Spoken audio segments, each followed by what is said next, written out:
É un exemplo da integración dos nenos e nenas de etnia xitana na comunidade escolar. Teñen 45 matriculados e conseguiron nos últimos 3 anos reducir o absentismo escolar a un 10%. Agora comezan cun novo programa en colaboración con a ONG para impartir obradoiros no mesmo poboado da Fontenla onde viven, seguir fomentando ali fora do colexio e coas familias a importante da formación.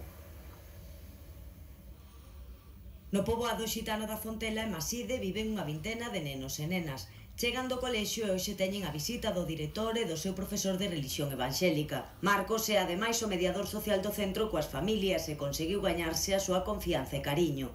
O esforzo do centro pola súa integración na escola está dando moi bons resultados. Van ás clases todos os días e contentos. Tengo 11 años y en el colegio trabajo en matemáticas, lenguas sociais y naturales. Jugar con mis compañeros al fútbol. Estar con mis compañeros, jugar y muchas cosas. Yo tengo 9 años y lo que me gusta más de trabajar es las multiplicaciones. Me gusta matemáticas, esas sumas. Ahora chámome Anxo, voy al colegio de Maside, me gusta a religión evangélica con Marcos, también me gusta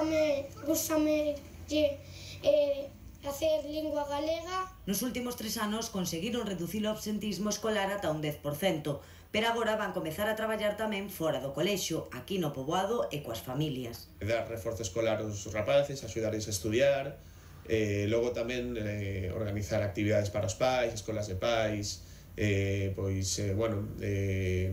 hábitos saudables, como mellorar en todo o que podamos axudar, imos intentar organizar actividades para que mellore a implicación de toda a familia. O colexio Terras de Maside vai participar xunto a centros de Madrid, Cuenca e Sevilla nun programa da ONG Diaconía para seguir mellorando a educación destes cativos e tamén para previr o fracaso escolar. Noutra iniciativa, a Cidade da Cultura